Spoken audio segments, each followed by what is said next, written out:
सभी को मेरा प्रणाम, हृदय से सादर नमस्कार। आज इस योग दिवस के उपलक्ष्य में मैं आप सभी को बहुत बहुत बधाई देती हूँ। योग हमें व्यक्ति से व्यक्ति को जोड़ने की कला है। योग एक व्यक्ति के बोलने की कला है। प्रकृति के साथ, पेड़ पौधों के साथ जुड़ने की कला है। योग के बिना हम सब अधूरे हैं। जैसे परिवार को चलाने के लिए परिवार के हर सदस्य की आवश्यकता होती है, ऐसे ही हमें अपने जीवन को चलाने के लिए योग की आवश्यकता होती है।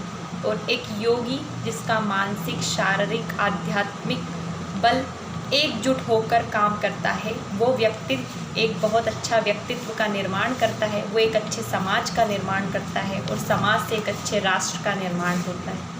तो इसलिए हम सभी को योग करना हमारे जीवन में बहुत आवश्यक है। और 21 जून को हमारे माननीय प्रधानमंत्री जी ने इस दिन को विशेष रूप से 21 जून को योग दिवस के रूप में इसलिए चुना गया है कि भगवान सूर्य नारायण जो होते हैं वो प्रकृति के देवता होते हैं। वो हमें अग्नि प्रदान करते हैं, उन्हीं की वजह से वर्षा होती है। वो हमें धन्य, धान्य, बुद्धि, शारीरिक शक्ति सब कुछ प्रदान करते हैं।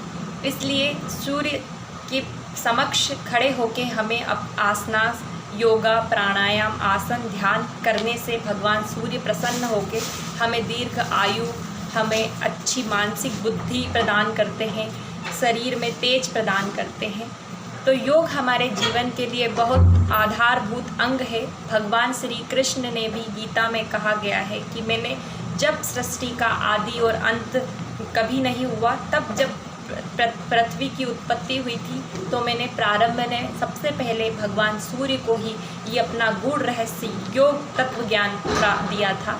फिर अब सूर्य भगवान ने अपने पुत्र इक्ष्वाकु को दिया, इक्ष्वाकु ने फिर अपने पुत्र को वैवस्वान को दिया, वैवस्वान ने इस प्रकार इस योग साधना को आगे बढ़ाया। योग हम सभी के लिए बहुत महत्वपूर्ण है।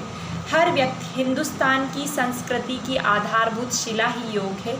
योग का मतलब सिर्फ हमारे मन को शरीर से जोड़ना ही नहीं, अपितु सर्वस्व व्यक्ति, सर्वस्व राष्ट्र, वसुधैव कुटुंबकम वाला जो हमारा स्रोत है, सूत्र है, वो इस चीज़ का परिचायक है कि हम सब एक हैं, हम सब एक हैं। और एकजुट होकर अगर आप अपनी शक्ति को किसी चीज़ में लगाते हो तो उससे एक विशेष चीज़ प्राप्त होती है। तो हमारे ऋषि मुनि ने भी योग हमें इसलिए बताया है क्योंकि योग के बिना एक व्यक्ति का व्यक्तित्व निर्माण सही तरीके से नहीं होता है। जिसका मानसिक और शारीरिक एकता एक साथ नहीं होती है, वो व्यक्ति अपने जीवन में बहुत ही विचलित होता है। और अगर परिवार का कोई व्यक्ति मन और तन से विचलित होता है, उसके परिवार में भी एकजुटता नहीं होती है। आज हम एक सरल भाषा में इस चीज़ को देखेंगे कि हमारी भारतीय संस्कृति है कि हम परिवार में एकजुट रहें, लेकिन कुछ बच्चे हैं अपने माँ बाप से अच्छा व्यवहार नहीं करते हैं। कहीं ना कहीं उनके बीच में विखंडन है। वो योग नहीं है, योग नहीं है। तो योग हमारे लिए बहुत ही ज़रूरी है। योग हमारी जीवन की एक आधारभूत शिला इकाई है। जैसे कि हम मॉडर्न साइंस में एक छोटी सी सेल जो होती है, बहुत सारी सेल्स मिलके टिश्यू बनते हैं, टिश्यू मिलके एक ऑर्गन अंग बनता है, अंग मिलके एक अंग तंत्र बनता है, और अंग तंत्र मिलके एक शरीर का निर्माण होता है। उसी प्रकार एक शरीर के बनने से हम प्रकृति के साथ जुड़ सकते हैं, हम समाज का निर्माण करते हैं, समाज एक अच्छे राष्ट्र का निर्माण करती है। और तभी ये विश्व गुरु भारत की उपाधि हिंदुस्तान को कही जाती है कि यहाँ योग एक अमूल्य धरा है जिससे व्यक्ति सब कुछ पा सकता है।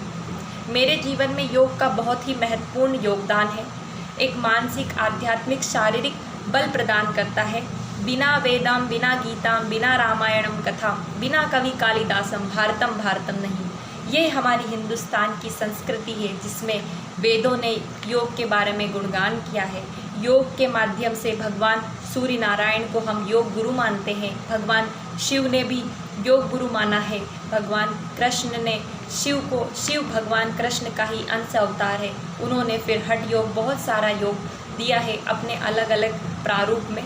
तो आइए आज योग दिवस के इस छोटे से उपलक्ष्य में मेरे द्वारा रचित कुछ पंक्तियां हैं जो मैं आपके समक्ष रखना चाहती हूँ, और मैं आप सभी से अनुरोध करती हूँ कि आप इसे हृदय से स्वीकार करें। सृष्टि की रचना में योग है, प्रकृति की संरचना में योग है, नदियों की कलकल में योग है, योगी की साधना में योग है। जब भगवान ने सृष्टि का सृजन किया तब भगवान ने अपने रूप में योग हमें दिया।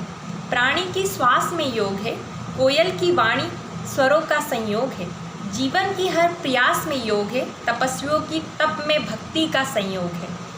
शब्दों के हर वर्णमाला में योग है, वेदों की वाणी में जीवन का संयोग है। योग हमें कुछ इस प्रकार सिखाता है, खुद से खुद का आत्म साक्षात्कार कराता है। शास्त्रों से ही भारत की बनी अलंकृति है, इस भारतवर्ष की योग पुरातन संस्कृति है। मन प्रसन्न होकर योग हमें सिखाता है, जीवन में सबको राम कृष्ण जानो यही एहसास कराता है। प्रकृति एक स्वर विज्ञान हमें सुनाती है, योग साधना कभी पत्तों से स्वर योग सुनाती है। कृष्ण की मुरली की तान भी योग है, भगवान का गीता में व्याख्यान भी योग है। हम इस पुण्य भूमि के अबोध बच्चे हैं। तानसेन ने स्वर योग से दिए जलाए, वो भी अच्छे हैं। प्राणी के शरीर में योग का समावेश है, साधारण मानव भी बना कर्म भक्ति योग से विशेष है। भारत माता की मूरत ही अद्भुत अलंकृत है, घंटियों की नाद वेद मंत्रों से धरा परिपूरित है। एक नई किरण हमें फिर से जलाना है, भारत का बच्चा बच्चा योगी हो यह विश्वास दिलाना है। आज इस महामारी के संकट काल में हम सभी जानते हैं कि अहिंसा की तभी प्रकृति ने इस परिस्थिति को आज पूरे विश्व के सामने प्रकट किया। हम ये नहीं कह रहे कि हर व्यक्ति अहिंसा करता है, लेकिन प्रकृति माँ के लिए उसके हर बच्चे प्रिय हैं और जिसने उसको दुखी किया उसका प्रतिफल उसको मिला। आइए कुछ पंक्तियाँ इसके ऊपर भी है। यह महामारी का काल कुछ समय का खौफ है, दयाशीलता भूल गया था प्राणी, यही प्रकृति का प्रकोप है। एकजुट होकर हमें ऐसा भारत बनाना है, एकजुट होकर हमें ऐसा भारत बनाना है जहाँ वेद मंत्र से सुबह हो, सभी के प्रति दया दिखाना है, सभी के प्रति दया दिखाना है। स्वार्थ भूलकर अपना सबके प्रति प्रेम दिखाना है, स्वार्थ भूलकर अपना सबके प्रति प्रेम दिखाना है। राम राज्य दयाशीलता का परचम विश्व में फहराना है, विश्व में फहराना है। जहाँ ना गो हत्या होगी, जहाँ ना गो हत्या होगी, ना किसी निर्दोष की हत्या होगी, सिर्फ प्रेम दया एकता सभी के प्रति सच्ची मानवता होगी, सभी के प्रति सच्ची मानवता होगी। यह प्रकृति माँ सभी की है, सबका अधिकार है। यह प्रकृति माँ सभी की है, सभी का अधिकार है। किसी निर्दोष का वध ना हो, यही भारत की वैदिक सभ्यता का आधार है, यही भारत माँ का संस्कार है, भारत माँ का संस्कार है। हम भूल गए थे कुछ मापदंड प्रकृति ने हमें दिखाया है, हम भूल गए थे कुछ मापदंड प्रकृति ने हमें दिखाया है। अन्याय छोड़ो, राम राज्य पुनः अयोध्या की पावन भूमि में उतर आया है, अयोध्या की पावन भूमि में उतर आया है। सभी को एकजुट जानो, सभी को एकजुट जानो, यही योग मंत्र से अपना लो, यही योग मंत्र है, इसे अपना लो। जय हिंद, जय भारत।